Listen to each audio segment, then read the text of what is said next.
E aí, gente, tudo bem? Vamos para mais uma aulinha aqui, né? Vamos dar continuidade, na verdade, à aulinha do vídeo passado. Para quem não lembra, no vídeo passado nós tivemos o movimento retilíneo uniforme, certo? Nós falamos da definição, nós explicamos o que é o movimento retilíneo uniforme, fizemos até uma questão, né? Sobre como usar as equações e tudo mais. E hoje a gente vai focar um pouquinho mais nos gráficos, né? Do movimento retilíneo uniforme. Alguém tá me fazendo carinho aqui, só um segundo. Alguém veio fazer carinho, vai dar um oi pra vocês. Essa é a Bibi. Dá oi, Bibi. Tá bom? Ela tava fazendo carinho aqui embaixo. Bom, sobre o que a gente vai falar hoje então? Vamos falar da função horária e do gráfico dessa função horária, tudo bem? Vamos lá. Lembra que a definição de movimento retilíneo uniforme, nós tínhamos escrito aqui, né? Que é o movimento cuja trajetória é considerada uma linha reta e a velocidade ela é constante. Então, basicamente, nós temos um móvel, um corpo, que percorre distâncias iguais em intervalos de tempos iguais. Então, eu dei até o exemplo de que se a velocidade dessa bolinha azul fosse de 10 metros por segundo, a cada 1 segundo ela andaria 10 metros. Então, meio que você tem um movimento repetitivo, assim, de certa forma, né? Não repetitivo, mas você tem um movimento uniforme, né? Como o próprio nome do movimento já nos disse. Agora, lembra da nossa função horária? Vamos colocar aqui embaixo. A nossa função horária, a equação, na verdade, que descreve o nosso movimento, ela era desse tipo, né? Nós tínhamos que a posição final era igual à posição inicial mais a velocidade vezes o tempo. Lembra dela? Essa daqui era a nossa função horária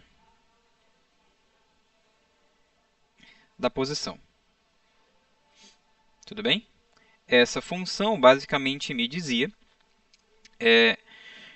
onde é que esse corpo vai estar, né? Qual vai ser a posição desse corpo, dependendo do instante de tempo.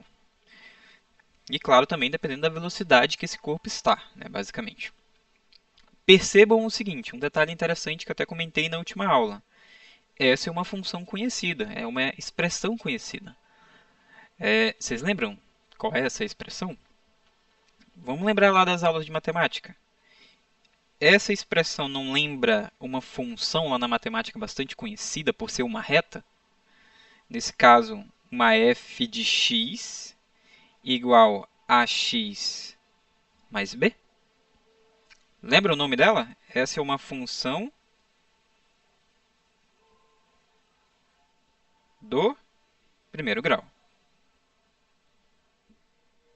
Certo? Função do primeiro grau. Tudo bem? Só um instante que a imagem não está aparecendo para vocês, agora que eu percebi. Pronto, agora foi. Tranquilo? Nós temos aqui uma função do primeiro grau. E o que é interessante a gente olhar nessa função? É a gente identificar quem é quem nessa função. Percebam aqui que na minha função do primeiro grau, o b representa o termo independente, né? O coeficiente linear. Vou colocar aqui, ó, coeficiente linear. Olhando para a nossa função horária da posição, quem é o termo que está independente, que ele está sozinho? É a posição inicial. É esse cara. Tudo bem? Logo, nós temos aqui um outro termo que está acompanhando o x, que é esse a, ó, que lá na matemática nós chamamos de coeficiente angular. Quem é na nossa função horária que está acompanhando uma incógnita? É a velocidade. Professor, o que é uma incógnita? É um valor que eu desconheço. Nesse caso, eu desconheço o tempo. Né? O tempo ele pode mudar, é uma variável, ele muda dependendo do que a gente está trabalhando. Então, o termo que está acompanhando essa variável é a nossa velocidade que vai ser fixa. Lembra que o movimento retilíneo uniforme possui uma velocidade fixa, uma velocidade constante. Tudo bem? Beleza. Identificamos que essa é uma função do primeiro grau. E a gente pode fazer a mesma análise que a gente faz para uma função do primeiro grau para a nossa função horária, porque é uma equação do primeiro grau. Então, vamos olhar um gráfico de uma função do primeiro grau. olha aqui, nós temos aqui o seguinte, ó. Coloca aqui, ó. Gráfico de uma função. Vocês lembram qual é o outro nome que a gente dá para uma função do primeiro grau? É uma função afim, né? Uma função afim é uma função do primeiro grau, tá? Temos duas maneiras de representar essa função. Vamos pegar essa maneira aqui, ó. Temos aqui, né, um dos eixos e o outro eixo aqui, que se você se lembrar do sistema de coordenadas cartesianos, o que nós temos? Nós temos o eixo x, que é esse eixo que está na horizontal, e o eixo y, que é o eixo que está na vertical. Tudo bem? Vamos olhar para a nossa função. Vou pegar a nossa função aqui. Ó. Nossa função é s igual a s0 mais vt. Né? Na verdade, vamos usar os termos que a gente está usando. Né? Posição final é igual a posição inicial mais v vezes t. Vamos comparar agora com a nossa função do primeiro grau.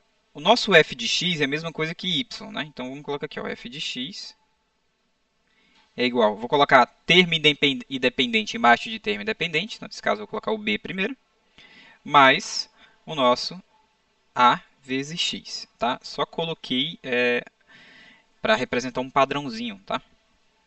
Coloquei termo independente embaixo de termo independente, variável embaixo de variável, tudo bem? Ó, esse f de x você pode encontrar também como sendo y, tá? Então você tem y igual a ax mais b. Então, tanto faz. Só que é interessante a gente notar que como a gente estava chamando esse eixo na vertical de y e o eixo na horizontal de x, percebam, o eixo y é o f de x e o x é a minha variável. Então, vamos trocar esses valores aqui. Quem está na vertical, que era para ser o y, eu vou chamar ó, de s. Vou chamar de s. Está aqui, ó, s. E a minha variável, que eu estou chamando de x na horizontal, eu vou chamar de t. Tá bom? Vou chamar de t. Para facilitar a nossa análise, tudo bem? Perceba que eu só troquei as grandezas, porque agora a gente está dando um significado físico para isso. O y vai ser a minha posição e o x a minha variável. Que nesse caso é o tempo, tá? Ora, o gráfico de uma função afim, você já deve estar se lembrando, deixa eu apagar isso daqui, tem que ser uma reta, né? Então a gente pode desenhar uma reta como essa. Nesse caso, nós temos uma reta ascendente, que representa a nossa função horária. Então, olha alguns detalhes interessantes. Deixa eu desenhar até mais um pouquinho mais bonito. Olha que detalhe interessante. Nós temos aqui a posição inicial. Vamos ler esse gráfico, tá? Nós temos aqui a posição inicial. Nós temos aqui a posição final, certo? E nós temos aqui o nosso intervalo de tempo t. Perceba que o tempo t0, o tempo inicial, ele é exatamente em cima do eixo aqui. Então, por isso que eu não estou contabilizando. Tá? Mas é interessante, caso tenha, você contabilizar. Mas nesse caso não tem, então eu estou considerando essa posição. Então, olha que detalhe interessante, inclusive. Esse gráfico que eu estou montando aqui, a posição inicial não é o zero, mas poderia. Seria como? Seria isso aqui, ó. Vou até redesenhar, na verdade. Se a posição inicial fosse o zero, digamos que a questão te diga que o móvel partiu da origem, né? Ele sairia daqui, ó. Aí aqui seria a posição inicial, tá bom? Então, deixa eu voltar aqui para onde a gente estava, que não vai interferir na nossa análise. E, basicamente, é assim que nós temos um gráfico, tá? Percebam que esse gráfico ele está crescendo, né? O que está acontecendo com a posição aqui? Percebe que quanto mais passa o tempo, a posição ó, vai aumentando e vai aumentando. Lembra o que eu disse sobre a velocidade? Quando a posição aumenta, eu chamo esse movimento de quê? Quem lembra? 3 segundos. 3, 2, 1. Progressivo, isso. Esse aqui é o movimento progressivo. Por quê, professor? Ainda não entendi essa ideia. Porque a posição está aumentando. Se a tua posição está aumentando para o sentido positivo do teu referencial, você tem um movimento progressivo, que indica uma velocidade maior do que zero, uma velocidade positiva, tá?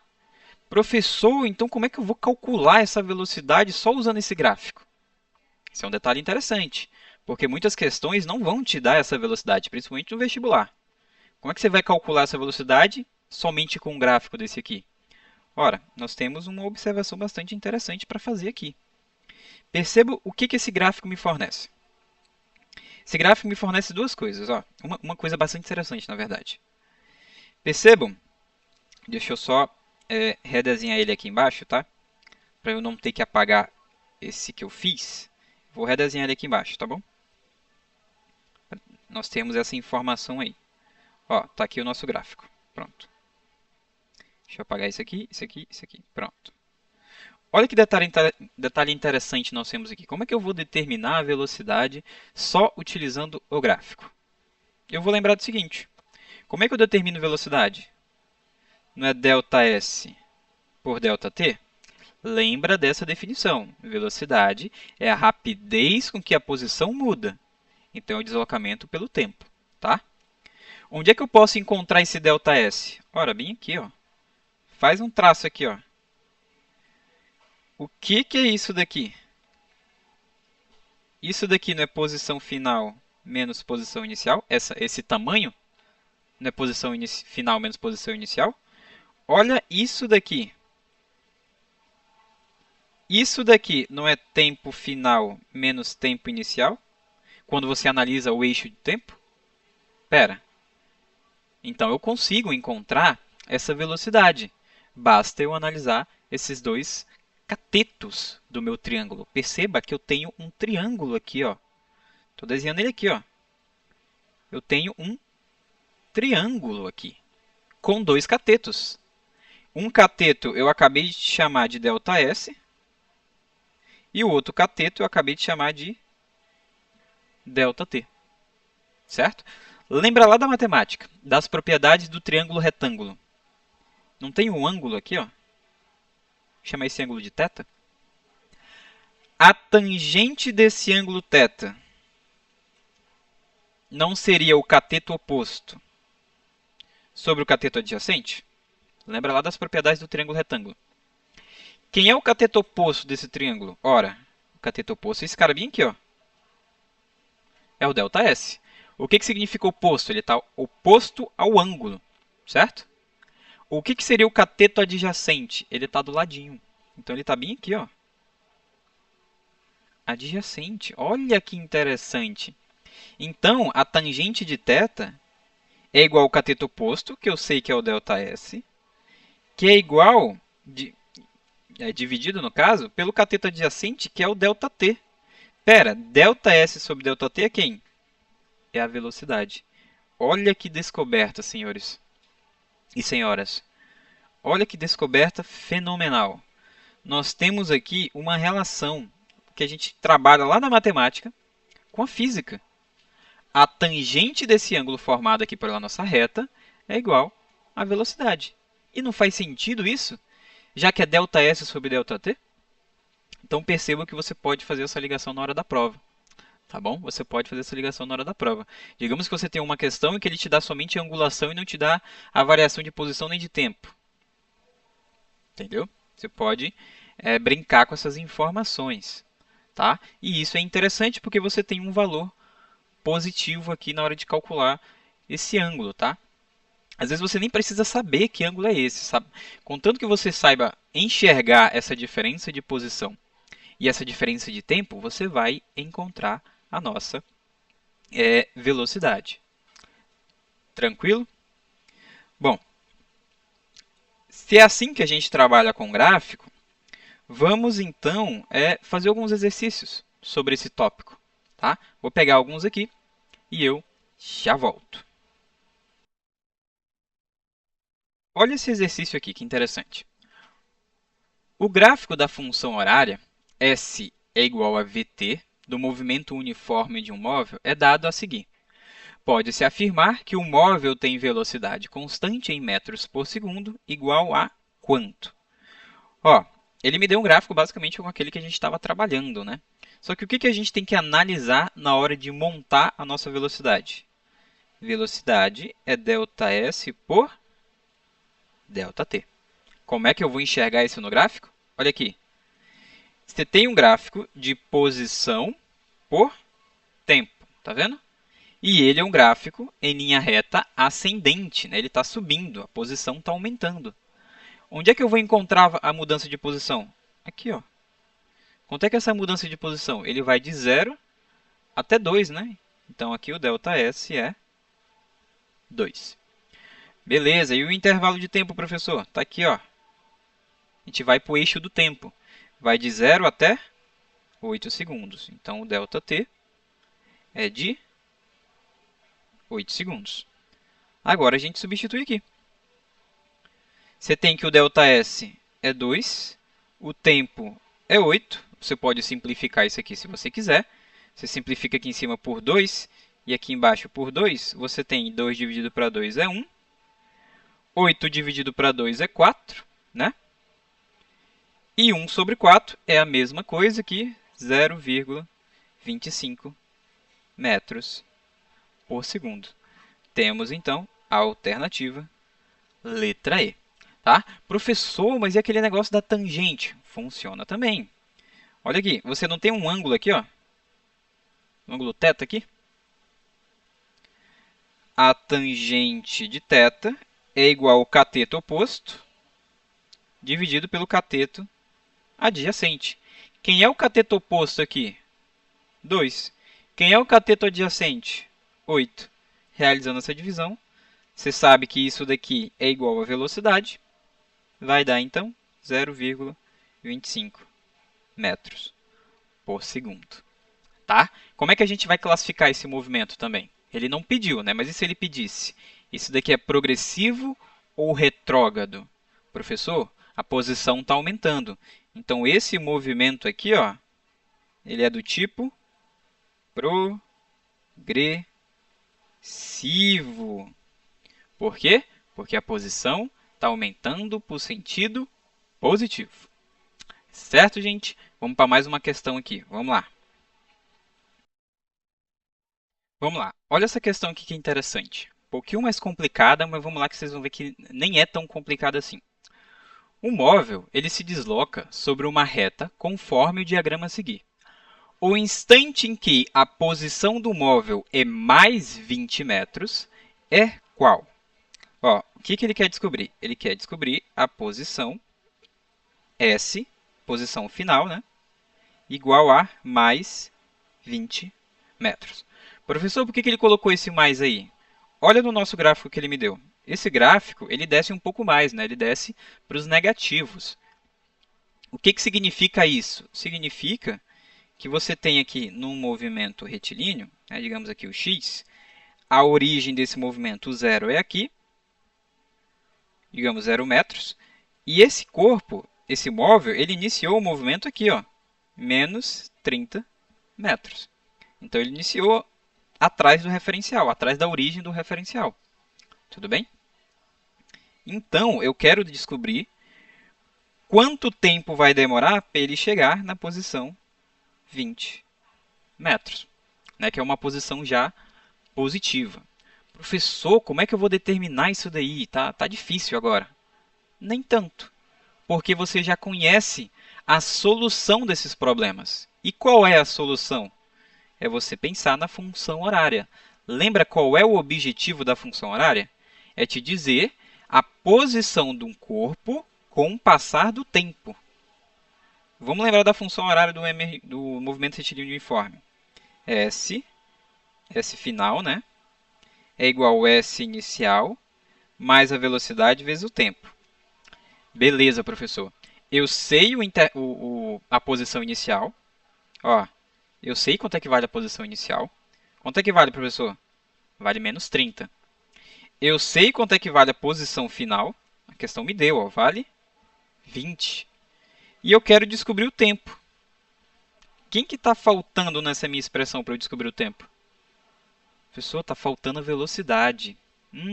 Como é que eu vou descobrir a velocidade? Do mesmo jeito que a gente fez na questão anterior. Olha aqui o que o gráfico me deu. Perceba que o gráfico está crescendo. Por mais que ele tenha começado na parte negativa do referencial, ele vai crescer.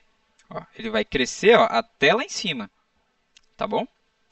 Por isso que ele vai atingir a posição mais 20, porque ele vai crescer. Agora, olha o seguinte. A questão te deu um deslocamento. Ela disse que em 2 segundos, ó, em 2 segundos, esse móvel mudou a posição dele de menos 30 para 20. Pera, se você tem deslocamento e você tem intervalo de tempo, você encontra a velocidade. Professor, então é só colocar na fórmula? É só colocar na fórmula. Velocidade é ΔS por ΔT. Agora vamos tomar um cuidado aqui. Vamos respeitar os sinais. Como é que eu escrevo ΔS? É posição final menos posição inicial, certo? E intervalo de tempo? Tempo final menos o tempo inicial. Beleza, professor. Qual é a posição final? Se ele estava na posição menos 30, ele foi para a posição menos 20. Então, vamos colocar assim, ó, menos 20. Tudo bem? Aí, coloca o sinal de menos da fórmula. Lembra que tem um sinal de menos aqui, ó. Tá vendo? Então, você vai colocar menos, vai colocar de azul, ó, menos, abre parêntese para colocar o próximo termo, porque ele também está negativo. Menos 30. Essa é a tua posição inicial. Show? Dividido pelo intervalo de tempo que a gente acabou de ver, que foi de 2 segundos. Tá? Deixa eu só colocar isso aqui um pouquinho mais para a esquerda. Show. E agora nós vamos calcular essa velocidade. Ó. V, então, menos 20 menos 30, vai ficar assim, ó, menos 20. Esse menos com menos vai dar mais, né? Então, mais 30. Lembra do joguinho de sinal? Ó? Menos com menos dá mais. Dividido por 2. 30 menos 20 é 10. Divide isso aqui por 2, você tem 5 metros por segundo. Você determinou a velocidade do corpo, tá? Do móvel. E agora que você sabe a velocidade do nosso móvel, vamos lá para cima. Vamos substituir os valores na nossa função horária. Porque é isso daqui que importa para a gente, né? É substituir esses valores. Então, vamos lá. Qual vai ser o intervalo de tempo quando a posição final for 20? Vamos substituir no nosso algoritmo. Posição final, 20. Posição inicial, eu já vi que a posição inicial aqui era menos 30, né? Foi onde a reta começou. Menos 30. Mais a velocidade que eu vi que ela é positiva, né? Então, é 5. Espera aí, velocidade positiva indica o quê? Vocês lembram? Movimento progressivo, senhoras e senhores. O movimento ele é progressivo. Professor, mas como é que o movimento é progressivo se ele está na posição no gráfico negativo, né? Abaixo do gráfico? Ora, a posição não está aumentando? Vai de menos 30 para 20. Menos 20 no caso. De menos 20 vai para 10. Vai chegar até o 20. A posição está aumentando. Ele está indo para a posição, para o sentido positivo do teu referencial. Então, o movimento ele é progressivo. Tá? A reta está crescendo para cima. Então, o movimento é progressivo. Vezes, né, o nosso t aqui. Beleza, eu posso passar esse menos 30 para o outro lado, ele vai ficar positivo, né? Vai ficar 20 mais 30 igual a 5 vezes t, certo? 30 mais 20 é 50, e eu vou passar o 5 dividindo. Aqui, ó. 5 igual a t. Espera, 50 sobre 5 é 10 segundos. Está aqui, então, o tempo que esse móvel vai demorar para atingir a posição mais 20. Tudo bem, gente? Espero que vocês tenham gostado dessa aula. Foi uma continuação, né, na verdade, sobre a parte de gráficos, tá? Perceba que o gráfico do MRU é um gráfico simples, é uma função afim, né? O gráfico da função horária da posição. Então, ele só vai ser representado por uma função afim, na verdade. Né? Você sempre vai ter gráficos parecidos. Uma linha reta ascendente, uma linha reta descendente. Né? Você pode ter um gráfico assim, né? Deixa eu desenhar aqui. Como é que seria um gráfico descendente, professor? Assim, ó. Tá vendo? Aí você teria um movimento retrógrado, tá? Então você poderia resolver do mesmo jeito que a gente resolve todos esses problemas aqui. Tudo bem? Vou ficando por aqui. Espero que vocês tenham gostado da nossa aula e até a próxima aula, gente.